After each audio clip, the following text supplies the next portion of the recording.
I'm going to talk about a topic that really is a very controversial one. If you've been reading about this in the papers and in Time magazine even recently, it's God versus Darwin. And I've talked about this in a lot of different venues. This is the first time I've done it in an arena. And I've been told that the scoreboard is going to be, as we're going along in the talk, giving the Darwin score and the God score. So you'll be able to keep track of who's winning as we go along. But really, that's not the way that I'm going to do this, and I hope that as we go along, you'll see that the stereotypical way in which this controversy gets presented as a battle between science versus religion really misstates the way in which things really happen. There is a sense in which this is creationism versus evolution, but it's not really something about science against religion, and I hope that as we go along, you'll get a sense of why that's so.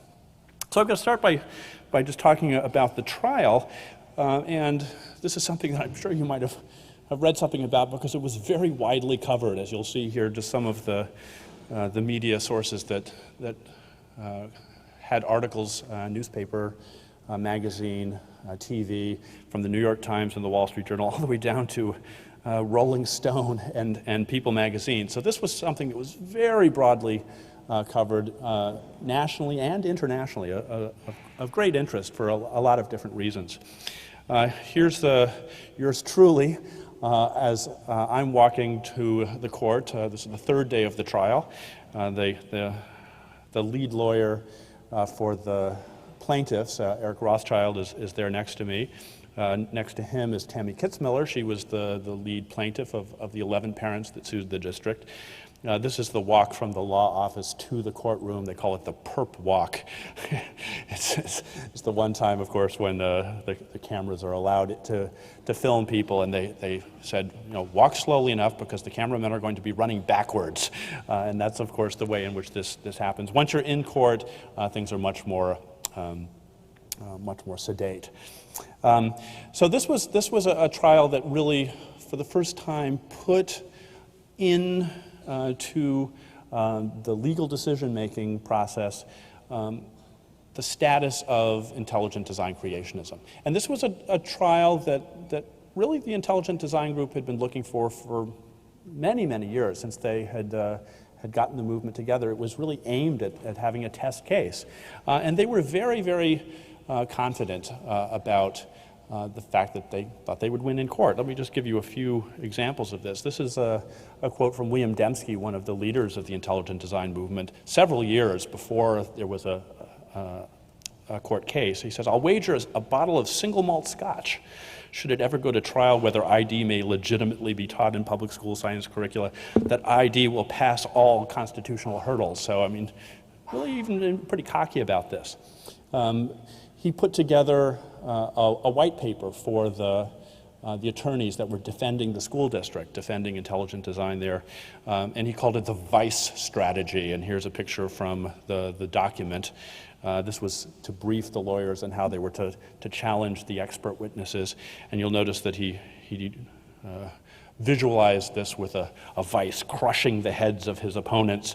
On his website months before, he had this picture of a little Darwin doll with his head in the vice. And again, the idea here was, we will crush them in this circumstance. They'll be on the stand. They'll have to answer the questions, and we'll prevail in this case. Even after the trial got started, the view from the Intelligent Design Group was really very positive with regard to the judge who had been picked. And here's something from one of the Intelligent Design web blogs in Common Dissent, where they're talking about the judge, Judge Jones. He says, "A good old boy, brought up through the conservative ranks." So they were happy with his choice. The judge gets picked really by computer at random, so no one knew who was going to be picked, but they were very happy with this choice. They talk about the fact that he was an assistant scoutmaster, so that counted as something. A buddy of Governor Tom Ridge, and more than that, appointed by GW himself. So they really took this as being someone with impeccable conservative credentials. Mentioned how George W. Bush had himself come out just the previous year in favor of intelligent design, mentioned how he was a friend of others who supported this as well, and say he's not going to go against his political allies here. Right? He's one of us, and clearly this is a win for us. Now, they expected to win, and they said the ACLU is obviously going to appeal, so this won't be over until it goes to the Supreme Court. You see in the bottom line there, it says, but now we own that too. So they were very sure about this. But what happened in the case? What was the final decision? Not quite what was expected. Here's the headline when the decision was announced. Breathtaking inanity was the quote from the official opinion of the court. The federal judge minces no words as he comes down against evolution's rival. Here you have a picture of Tammy Kitzmiller and Christy Ream, another one of the parents, giving each other a low five in response when they heard the verdict. Here are a couple of quotes from the judge's decision. Intelligent design, says the court, is a religious alternative masquerading as a scientific theory. More than that, intelligent design is creationism relabeled. And then the legal decision that teaching it in the public schools is unconstitutional. That's the ultimate resolution, the legal resolution here. Now, what was it that the judge said about this in general? He says, ID aspires to change the ground rules of science to make room for religion, specifically beliefs consonant with a particular version of Christianity. So these are the elements of the legal aspect of the case that I'm going to talk about in part. So one of it is the nature of science here, that it's changing the ground rules of science. It's not science, it violates that. And more than that, it's religion, and not just any religion. It's a very particular, it's a sectarian, narrow form of religion. And of course, the Constitution not allowing the establishment of religion or preferentially giving benefit to one religion over another wouldn't allow any of these things, and that's what leads to the unconstitutionality. So that's the end of the story in terms of how things worked out.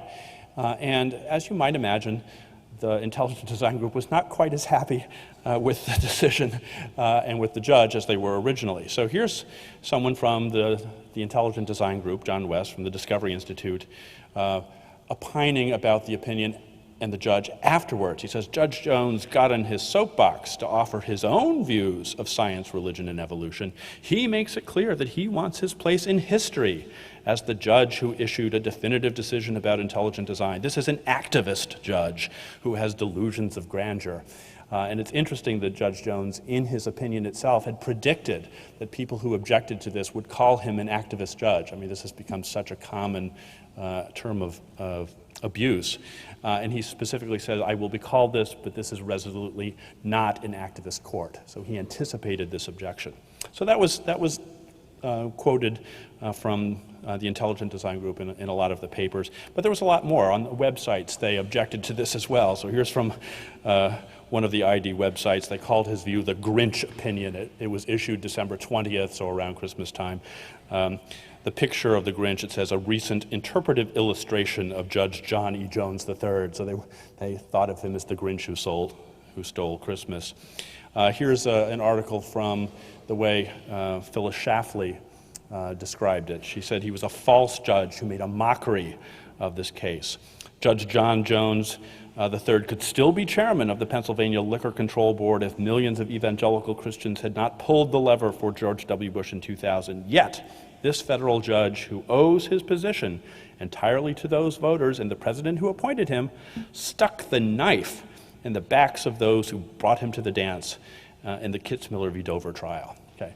Now this is starting to get to be stronger language, right? Sticking the knife in the back, that's pretty aggressive. And this is the thing that one finds as one reads the literature from intelligent design. They really speak about this in terms of a culture war and describe it as a military fight that they're after, and the terms are very pugilistic and militaristic. Here's something from a new website that just came up. Oops, I missed, here we go here. Judge Jones, this is from a site, again, something that William Dembski has put up. This is their front page. There's a little caricature of Jones. It says, Judge Jones, he's a wacky, zany activist. He's a rogue, and he loves that old-time Darwinian religion. So, here now they're not as happy with him as they were before. And this is actually a site that's encouraging high school students to join up in the movement. And as you see in the middle, it says, join the OE Army. OE is the name of this site. Really here is part of a turnaround in the view following the case. There's William Dembski down to the right, Jonathan Wells, another one of the ID guys, and their new book, The Design of Life, and I'll mention that a little bit later. Okay, so this is the shift from before and after. Now, even though some of this is a little amusing, it's important to recognize that this is really serious business. And this was an article that came out a little while ago that talked about what had happened to Judge Jones following the case. And he revealed that he and his family had to be put under protection of federal marshals because he had received death threats following the issuing of the verdict. And the quote from Judge Jones here says, if you would have told me when I got on the bench 4 years ago that I would have had death threats in a case like this, as opposed to, for example, a crack cocaine case when I mete out a heavy sentence, I would have told you that you were crazy. But I did, and that's a sad statement. Okay? So this is something we really need to keep in mind. The folks who worry about this are very serious, and some dangerously so. That's unfortunate. So let's look now back at what actually happened in Dover, what was the policy, and how this proceeded. So Dover, Pennsylvania, a small town south of Harrisburg, and creationists on the board who got a majority decided to implement a policy that would introduce intelligent design into the science curriculum. So they wanted to update the statement. They did update the statement, saying that students would be required to learn about supposed gaps and problems in Darwin's theory and be told of other theories of evolution, including, but not limited to, intelligent design. So explicitly putting this in. Now, actually, this is an interesting hybrid policy.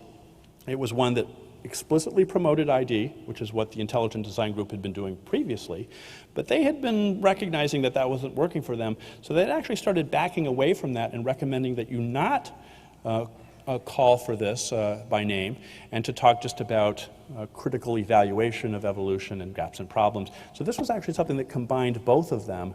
It hadn't quite got the message that they shouldn't have mentioned ID directly, and it did include both. So it actually made it a very good test case for both of the strategies that the Intelligent Design Group was making. The second thing that the policy did was bring in the key intelligent design textbook that was designed for public schools of Pandas and People. That's the cover of it there. And that was listed as something that would be available for students, and 60 copies of this were anonymously donated to the library. When this happened, there was someone who wound up calling me, who was in England, but who had come from a school district in Pennsylvania, who was someone who's a scientist, who was so angry at this, and he said, would you mind if I had 60 copies of your book, Tower of Babel, donated to the school district? And I actually should have said yes, in retrospect. But what I said was, what would really make a better statement is if instead you had 60 copies donated of different books to give the scientific explanation, because there's just a huge, huge range of evidence, and that would really make a better statement. The other thing that was in this was that a disclaimer was to be read when there was evolution taught that students would hear, and supposedly the teachers were to read this. Here's the excerpt from the disclaimer. It says, because Darwin's theory is a theory, continues to be tested, the theory is not a fact.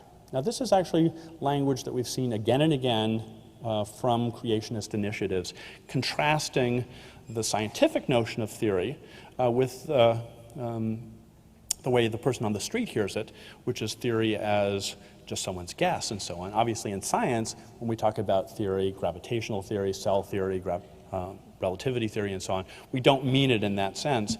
but they always apply the term here in that colloquial sense, essentially to make people think that this is just a guess, right? The scientists are just unsure about this, which of course is not the case. They talk about here gaps in the theory for which there's no evidence. And then it goes on to talk about intelligent design and pandas and people available for students. Now, the teachers were supposed to read this, and one of the things that sort of made me stand up and cheer when I heard about this as the case was developing was when the biology teachers as a unit decided that they would refuse to read the statement, that it was professionally irresponsible of them, that this misrepresented science. And for those of us in the university where academic freedom is really taken for granted, that might not seem such a big thing, but you really don't have that kind of academic freedom in the public schools. And really they were putting their jobs at risk by doing this, taking a professional stand for the integrity of science. So that really just, it just really made me very proud of the teachers who were on the front line of this. Okay, so now let's talk about what it is that's being proposed as the alternative. What is intelligent design? So here's a brochure that the Discovery Institute had put out several years ago from their Center for the Renewal of Science and Culture, which was a subgroup within it that dealt with this particular issue, where they were explaining what intelligent design is. Now here you see the image with God, the Sistine Chapel image, reaching out to DNA. In their original logo, they actually had the full image with Adam there, but they had removed Adam and put in the coil of DNA. Later ones, they took God away a little bit more to make it a little more nebulous, and their logo became, well, actually a nebula, God's Eye Nebula, all to sort of progressively hide the religious aspect of their view. Because what they want people to think is that this is a scientific view. And if you look inside, this is the way they describe it. Design theory, they say, is a new science for a new century. And they appeal to a number of different things, and it's important to recognize this. It's not just about biology. Here's an example from it where they say this is true in physics, too. So they're actually drawing from other sciences. It's not just an attack upon biological views, evolutionary views, but physics, geology, a whole range of things wind up getting involved as well.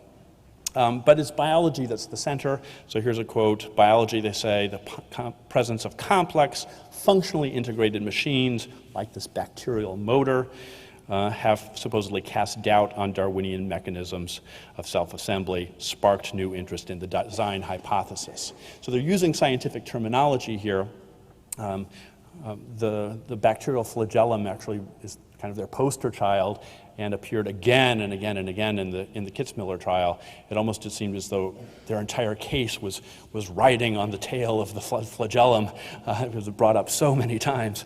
That's really the main example that they give again and again and again. Okay.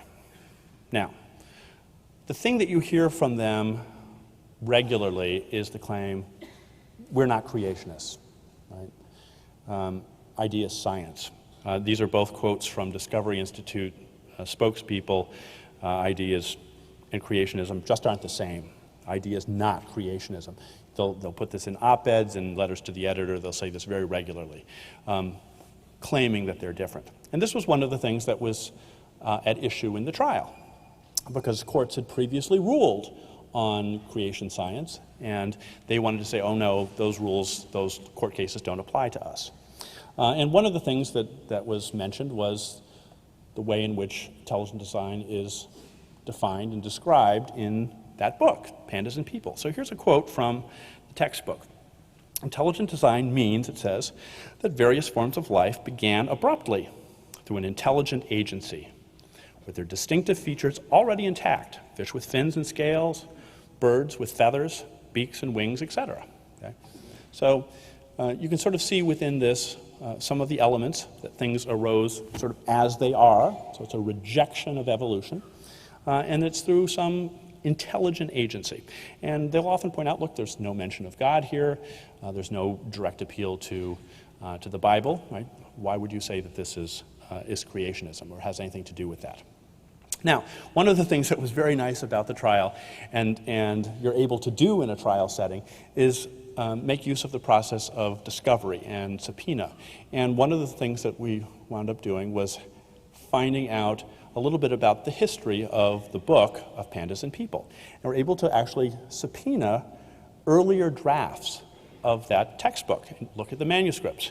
So let's take a look now at a comparison of this, which is what I just read in the published version, to one of the earlier manuscripts. And here is the way we see in the earlier manuscript. Creation means that the various forms of life began abruptly through the agency of an intelligent creator, with their distinctive features already intact: fish with fins and scales, birds with feathers and beaks and wings, etc. Okay? So what had happened here, right? You had the very same definition, but instead of intelligent design, intelligent agency, you had creation, creator. Right? They'd taken out the one and put in the other language, but kept the content the same. Now, this is just one example, but it was pervasive, and one could see not just this in one draft, but we were able to subpoena actually a whole series of drafts, which went back to the early 80s. Under a different title. They changed titles as they went along. Earlier it was called Creation Biology, and then they called it Biology and Creation, and then Biology and Origins, and finally the name that was published under Pandas and People. And in tracking the use of terminology in these earlier drafts, a very interesting pattern arose, right? If you take a look at the two lines in the graph, the word count on terminology that says creation, creationism, creationist is tracked in red, and in those early drafts, you see that as the dominant one, and really nothing at all with regard to the term intelligent design and so on. And then suddenly, right, at this point, a total switch, okay? And just as in the example that I showed you, every place that had had creationism, we then had intelligent design. Creationist was changed to intelligent design proponent, okay? So here you have a very nice switch of terminology in really just a search and replace kind of way. And what was it that happened? What was at that switch there? If you take a look, that's happened in the middle of 1987. So the early 1987 version has the creationist language. The version, the manuscript at the end of 87, has the intelligent design language. So what happened in between there? That's the point where the Supreme Court issued a ruling against creation science and creationism, saying that teaching it in the schools is unconstitutional. Okay? This was a case in Louisiana that went all the way up to the U.S. Supreme Court, and there you had a ruling. And you can just sort of see at the meeting that they must have had, the Supreme Court has just ruled that we're unconstitutional. What should we do about that? And someone said, well, maybe we should change the name. And literally it seemed as though it was a word processor kind of change. And let me just show you one of the nice examples of that. Here's a scan from one of those earlier drafts where the term was creationists. And as I said, in the published version, it was intelligent design proponents. But in the second last of the drafts before the published version, this form was found. Can you see it? C design proponentsists. Okay. It's the missing link. Okay. This is an example that shows you really the transitional form between, yes, transitional forms do exist, between creationism and intelligent design. So this was something that was just very clear in the case. There was lots of evidence that we were able to present, but clearly a smoking gun here with regard to that claim. Now, how about this claim, that intelligent design isn't religion? That it's not religious. Here's William Dembski making a claim of this sort. Right? He says, intelligent design is a strictly scientific theory devoid of religious commitments. And again, if you look at op-ed pieces and things that they say in public forums, this will be something that's very common in what they say. But if you're familiar with their literature and what they say in other forums, you'll see that that's not really consistent. So here's William Dembski speaking again, but to a different audience, an audience of supporters, and here's what he says. He says, the world is a mirror representing the divine life. The mechanical philosophy was ever blind to this fact. Intelligent design, on the other hand, readily embraces the sacramental nature of physical reality. Indeed, intelligent design is just the logos theology of John's gospel, restated in the idiom of information theory. So here it's very clear that this is a religiously based, in fact, based in a particular religion. And there are lots and lots of such examples, and what I want to do is just give you a sampling of some of these things to show the religious basis of this. Here's a quote from Philip Johnson. He's the now retired law professor who's really credited with organizing the intelligent design movement. And here's what he has written about this. My colleagues and I, of the intelligent design movement, my colleagues and I speak of theistic realism, or sometimes mere creation, as the defining concept of our movement. This means we affirm that God is objectively real as creator, that the reality of God is tangibly recorded in evidence accessible to science, particularly in biology. Okay, so this is the defining concept. So it's really quite disingenuous to say that there are no religious commitments. This is basic to it. Elsewhere, Johnson said, either the gospel of Christ is the centerpiece of the new order or it's nothing. Okay? So really this is at base a religious position. One of the things that came out in the trial was a leaked document from the Discovery Institute, essentially an internal fundraising document that laid out a strategic plan for how they were going to get their view into the schools. So this is from the preamble to that, talking about what they see as the terrible social consequences of materialism, the scientific worldview of materialism. They say it's been devastating. What are some of the social consequences that they're talking about here, the social evils? Things like abortion, homosexuality, divorce. These are the standard sorts of things.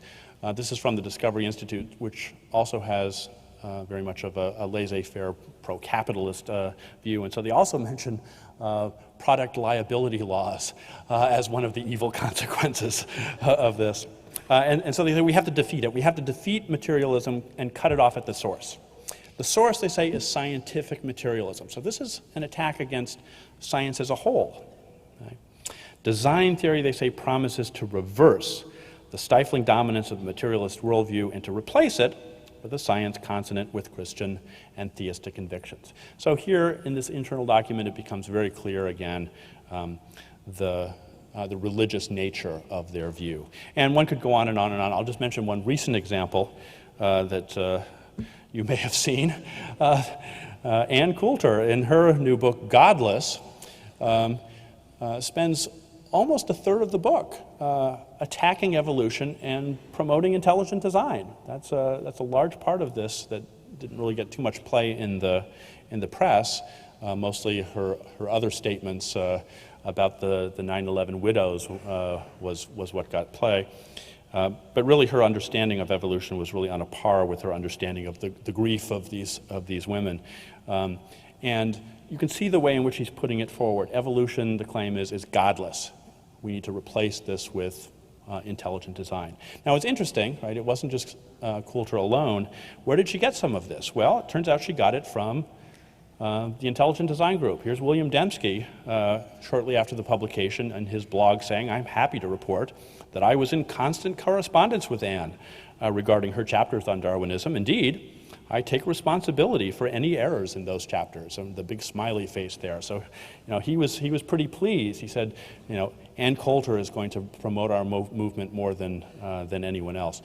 I actually think that it's probably more a sign of how low this has sunk. If Ann Coulter is the leading representative of this, that's unfortunate. Now here's the thing, right? Godless is the notion that's operative here. The Wedge document there talks about the theistic consequences that have undermined this, right? And we have to replace it with something that supposedly is consonant with a theistic understanding.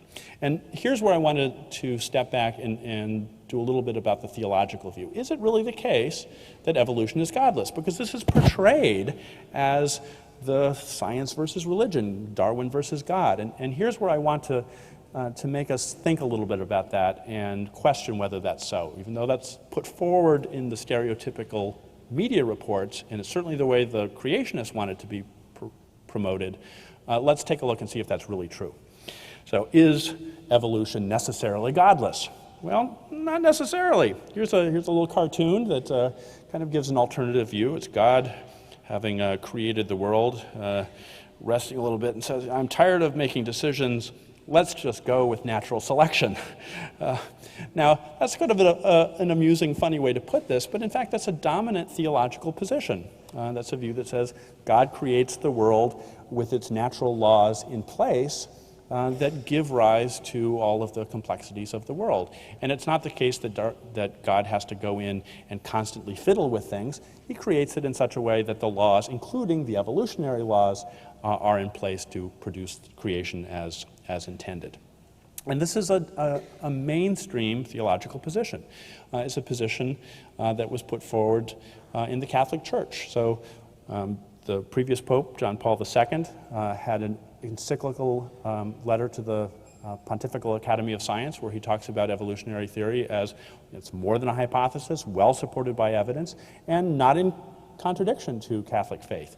That actually made big news, but it shouldn't have been news because this was an old position within the Catholic Church. Pope Pius XII, back in the 1950s, had said very much the same thing, that evolution is not in contradiction with faith. Now, it's not usually from the Catholic side that you get opposition to evolution. Usually it's been from the Protestant side. And so here I'm going to mention someone on that side.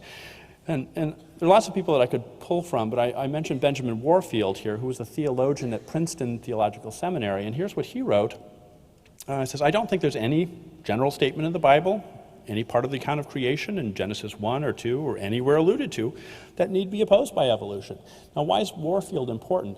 Warfield was the theologian who was responsible for getting together the series of pamphlets called the Fundamentals. Okay, and it was out of those series of pamphlets that much of the fundamentalist movement got started. So this is an interesting way in which sort of current fundamentalists who oppose evolution have forgotten really their roots in history.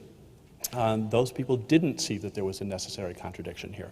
The way that I put it in Tower of Babel was that evolution is godless, sure, but it's godless in the same way that plumbing is godless. Okay, as scientists, we go about our business as plumbers go about their business, and you don't, as part of that process, appeal to the divine, appeal to miracles. But it doesn't mean that you're an atheist. It doesn't mean that you're godless. That's a different kind of question. Now, this is not an unusual view. This is a mainstream view. So let me just give you a couple more examples. It's called theistic evolution, generally. There are other names. But here's a statement from the Presbyterian Church. There's no contradiction between an evolutionary theory of human origins and the doctrine of God as creator. Lots of mainstream Protestant denominations have these sorts of statements saying that there is no contradiction. That's a dominant, theistic evolution is a dominant Christian view. And this is the thing that never really gets across, because the way in which the creationists want to put this forward is though they're representing the Christian view, whereas in fact they're rejecting the mainstream Christian view. They're a much narrower sectarian view. And just to hammer this point home, here's a quote from William Dembski explicitly rejecting that mainstream view. Design theorists, he says, are no friends of theistic evolution. So they're rejecting the mainstream Christian view. This is an important thing to recognize, that the way typically this puts forward as though they're representing Christianity is not so. And this is what came across to the judge as well. This is a narrow, special interest form of religion. Lots of examples that one could give. And here's some to just show this in a slightly different light. Here's an interview at Christian Book, which is an evangelical book, and it is asking someone, what's been the response of the Christian community to your work? And who's being interviewed here? This is Philip Johnson again, the leader of the intelligent design movement. He says, I'm extremely controversial or even dismissed out of hand in the Christian academic community in the moderate to liberal mainstream denominations. Okay? Dismissed out of hand. Okay? This is not the dominant view. How about this? Here's Dembski. speaking in 1995. He says, it's ironic that the design theorists have received an even cooler reception from the theological community than from the Darwinist establishment, which not surprisingly isn't well disposed towards the design theorists either, which of course is true. Science has never taken this seriously. But it's not recognized that the theological community has also been equally unhappy with them. Have things gotten better for them? No, they haven't. Here's Dembski now speaking in 2005, noting a statement from the president of the Institute for Religion in the Age of Science. So this is a pro-religion group. And he says, Michael Cavanaugh has now issued a formal warning about intelligent design, the Wedge, and Seattle's Discovery Institute, urging that people take seriously the threat to education and democracy that these pose. And what was it that Cavanaugh said, describing ID? He said, this is totalitarian religious thought, right? This is not the kind of religious Christian view that we really want to hold. Here's one more, a recent one from Robert John Russell, who's the founder of another similar group. And he said, intelligent design offers an apparent apologetic hope to believing Christians when there's none to deliver. It makes Christianity seem foolish to agnostic scientists who might otherwise have listened to us. It promises only eventual disappointment to Christians who believe in it. The lesson to Christians, he says, is that we should abandon ID as fool's gold. Okay? This is not something that one generally hears about this, but this is very common. What about the evangelicals go? Okay, those are the mainstream to liberal ones. Well, how about this? Here's Johnson again, and he says, the most peculiar reaction I get is the hostility I encounter from many professors at Christian colleges and seminaries. You'd be amazed, he said, if I gave you a list of the evangelical institutions that don't want me on campus. Okay, so even from that side, there's getting opposition. Here's one more.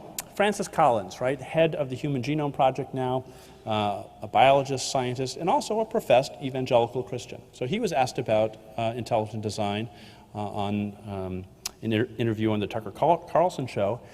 This was just I think last year, and he said that he thought it was bad in not just a scientific way, but from his own theological position as well. He says, I'm not an advocate of intelligent design. I think it sets up a God of the gaps kind of scenario. So what's he talking about here? This is not his own view. This is actually a very standard theological objection to a type of argument. And here's the way he puts it. Well, you know, we haven't yet explained this particular feature of evolution, so God must have done that.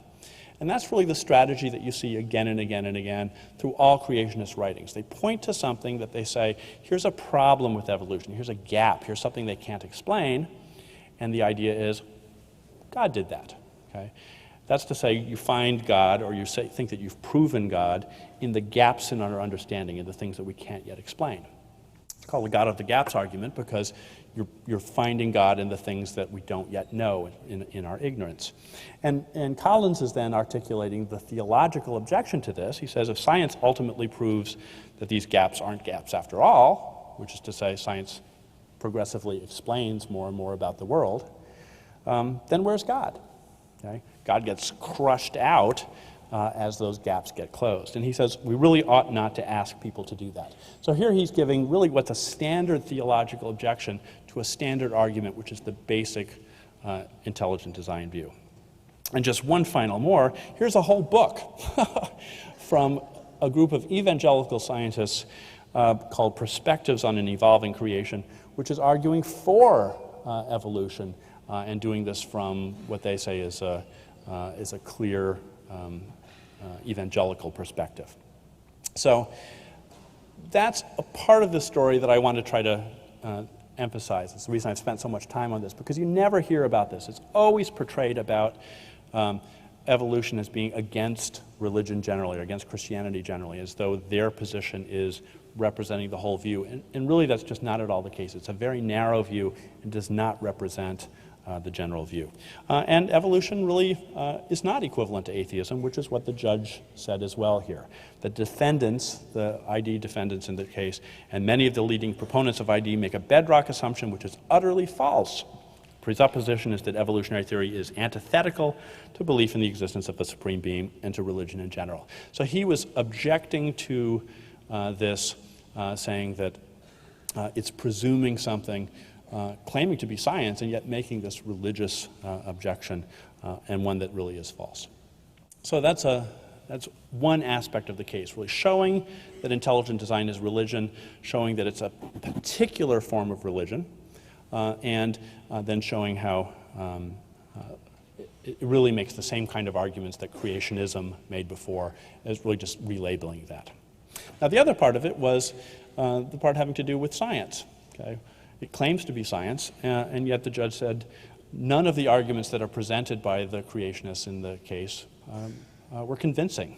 And he concludes that not one defense expert was able to explain how the supernatural action suggested by ID could be anything other than an inherently religious proposition. Okay? Accordingly, we find that ID's religious nature would have been evident to an objective observer because it directly involves supernatural designer. Okay? Now, this is part of the testimony that our side gave, saying intelligent design, like other forms of creationism, are fundamentally rejecting the basic requirement of science, which is to make appeal to things that one can test against the natural world. These are natural explanations, empirically testable, and so on. And although we made that argument, it actually turned out that we probably didn't even need to be there, because their defense experts were saying pretty much the same thing, that they were admitting that this violated the ground rules of science. So here's their three expert witnesses, Michael Behe, Scott Minnick, and Steve Fuller. And in the final case opinion, you see each of them noted by the judge as having admitted the same thing, that Behe admits that this is not designed by the laws of nature. It's impossible that designer is a natural entity, recognizing, admitting that the ID group posits a transcendent supernatural designer. Minnick saying that this is something that violates the ground rules of science, and it has to be broadened to allow supernatural forces to be considered. Fuller saying the same thing, that the ground rules have to be rejected in this way. So their side essentially admitted this, and it made it far easier than it was thought to have been before. So here's some examples of this from the textbook of Pandas and People, so you can see exactly how this works. So here's an example. It says, this book is going to present you, the student, with two interpretations, right? Those who hold the two alternative concepts, those with a Darwinian frame of reference, as well as those who adhere to intelligent design. Now, this is being set up in really exactly the same way that was set up previously under the creation science model, right? The one that was ruled unconstitutional by the courts before.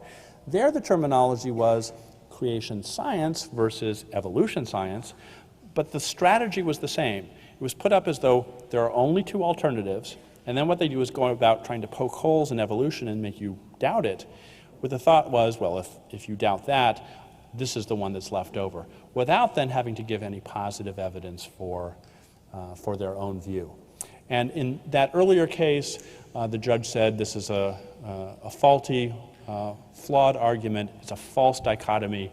It does not represent a valid argument. And what we saw here was really the same argument in Pandas, given in exactly the same way, but with just different terminology.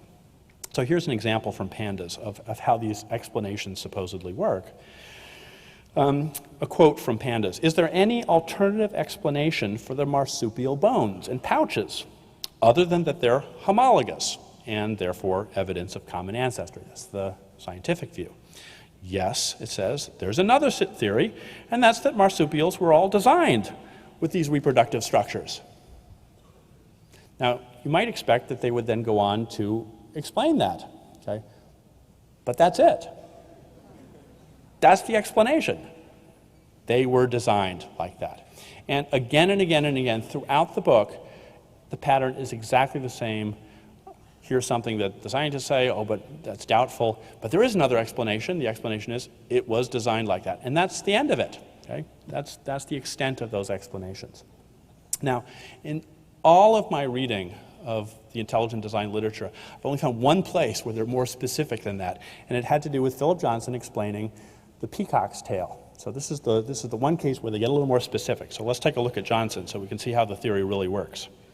The peacock, says Johnson, this is a quote, is something that an uncaring evolutionary process would never allow to develop, but which is, quote, just the kind of creature that a whimsical creator might favor. Okay. So here you see the difference, right? You've got the scientific explanation, the evidence on that, one hand, and on the other hand you have divine whimsy. Okay. Okay. So I hope you can see the difference between the scientific explanation and this other. It's really quite different. It violates this basic presumption that in science you have to appeal to testable, natural explanations. Here's an example. In philosophy, it's called methodological naturalism. It's a fancy term, but Sidney Harris from American Scientists had this cartoon that nicely summarizes it. You've got this one guy who's been working at the board very hard with these elaborate equations, but obviously he's got a gap in there, and then he writes, then a miracle occurs. Okay. And his colleague says, I think you should be a little more explicit here in step 2. That, in essence, is the basis of the ground rules of science. You can't appeal to a miracle to explain something that's a gap, right? You've got to be able to give an explanation in terms of natural processes, ones that are testable. Really, this is the defining characteristic of science from the point in which science became science. We use the term now science, but originally science was called natural philosophy. Okay, that's actually the original term. And what we meant by natural philosophy was just this kind of approach. And what was natural philosophy reacting against? It was reacting against a previous view that did allow explanations in terms of transcendent supernatural forces. It was called the occult philosophy. And really, science was a reaction against, natural philosophy was a reaction against the occult philosophy and occultism generally. So really what's going on here is that intelligent design and other creationists are wanting to bring back this old view, this pre-scientific view. And it came across very clearly in the trial when Michael Behe, under cross-examination, admitted that under his definition of science, this broad definition, that astrology would be included as well, things that appealed to the supernatural in that way. And this is the thing I think that's important to keep in mind. This is really undermining a basic assumption here. One of the things that I thought was kind of amusing, I found a picture of Behe sitting in his office. Here he is. His book's in the background. But if you look carefully at the T-shirt that he's wearing, if you can tell there, he's actually got a wizard who looks just like the astrologer up above. I think it's probably Gandalf or something. But I think it is emblematic of the nature of the intelligent design movement. I actually wrote an article at one point called The Wizards of Id. And this is the nature of their view. All right. Here's another example, probably the one that's most familiar, from Behe. This came up again and again in the trial, the claim that irreducible complexity is something that evolution can't explain.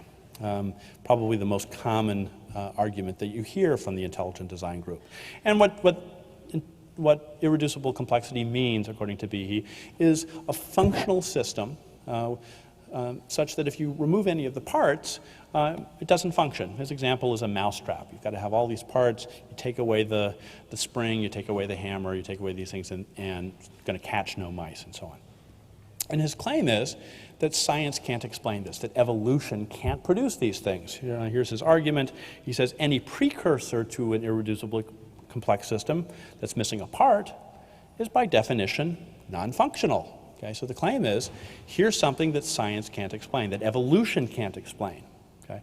And as before, what you see here is the dual argument. Here's a problem for you, and if you can't do it, then we must be right. There are lots of ways of showing what's wrong with this, and Conceptually, one can give an argument. In Tower of Babel, I showed an argument using clocks, which Behe in print admitted was a problem for his view, and he said, I'm going to have to change my definition and fix it, but he hasn't yet fixed it, and really doesn't seem to be anything that he can do to fix it. This is actually something that we can now observe very clearly and see the evolution of irreducibly complex objects. Some of the research that I do with colleagues using evolving digital organisms, where essentially you have little computer programs, little viruses that self-replicate, randomly mutate their code, and are naturally selected, can be observed to evolve complex traits. And this is something that was kind of a nice side effect of a study that we did. Since we're close to time, I'll just go through this rather quickly. This was a study where we were actually testing some of Darwin's ideas about how complex functions can arise. Darwin was quite aware that organs of extreme perfection would be something that his view would have to explain. It would be a problem. And he talked very explicitly and candidly about how he would have to explain this. And he had views about how evolution could produce such structures. And so what we were doing was trying to see whether Darwin's hypotheses about that could be observed and confirmed in this new digital environment. And in fact, we found out that we could see them. We see the evolution in this system of a very complex logical function that arises out of a population that has no ability to do this, and in the end does. And we're able to track, literally mutation by mutation, how it is that you go from a code that cannot do it to a specific sequence that can. And the very hypotheses that Darwin suggested that you would see to produce these are just the ones that we saw. So this was actually something that was out to test some of Darwin's views, and it turned out by happenstance that one of these complex functions that we discovered at the end, if you do knockout experiments, you can remove the instructions, and turns out by happenstance that they're irreducibly complex in Behe's sense. So this was not specifically part of the study itself that was published, but you can look at those things and you can see, oh, these things are irreducibly complex. And the cool thing is, you can watch as evolution produced them, okay, in just the way that Darwin suggested. So, Darwin was right, not surprising. This is something where we're now in a position to literally observe very directly why that irreducibly complex argument is fallacious. You can see evolution producing these things.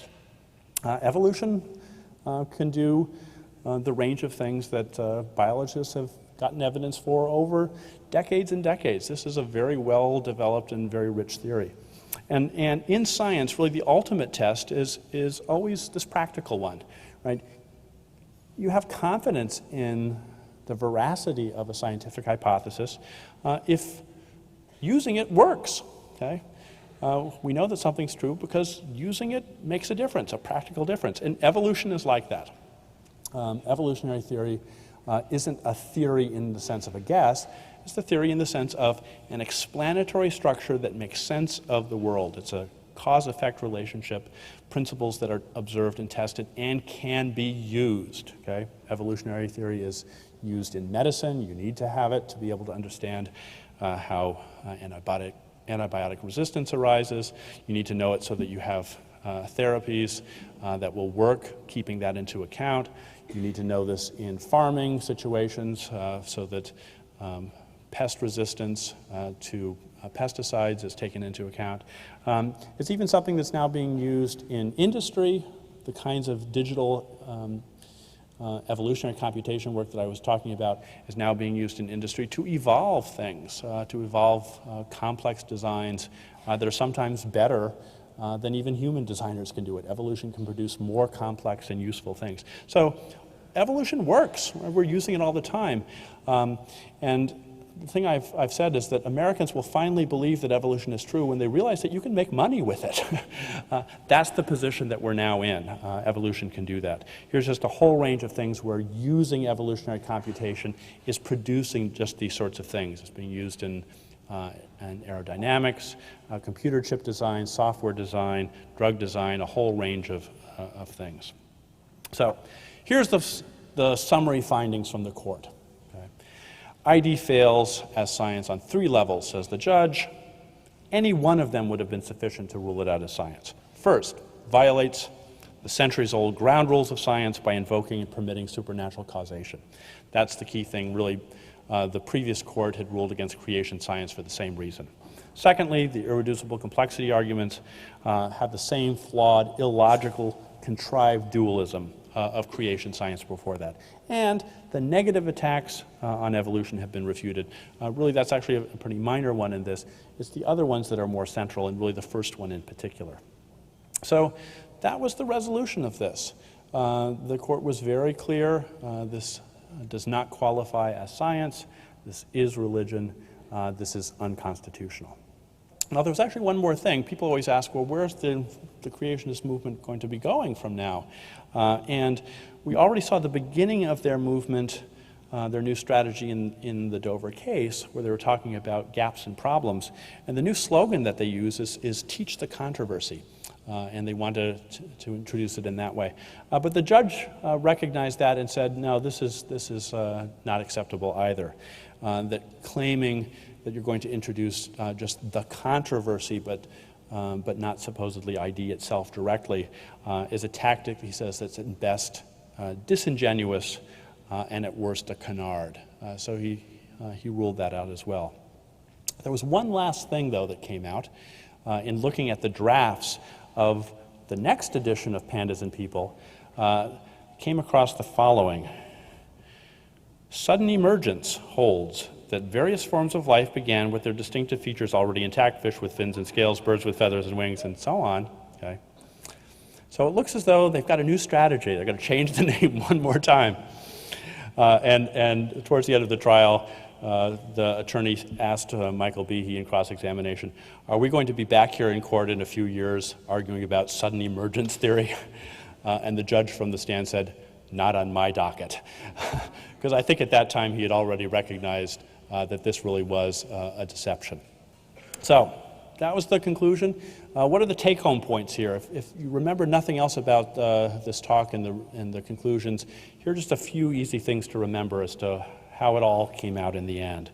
Intelligent design, what was the result? Just 2 words here. Not science. Okay, that's the basic view. Second one, creationism relabeled. Okay? Just a new name for the old view that was already found in place. And finally, the one that was quoted most often in all the papers, and certainly my favorite, intelligent design, breathtaking inanity. So please remember that. Thank you very much.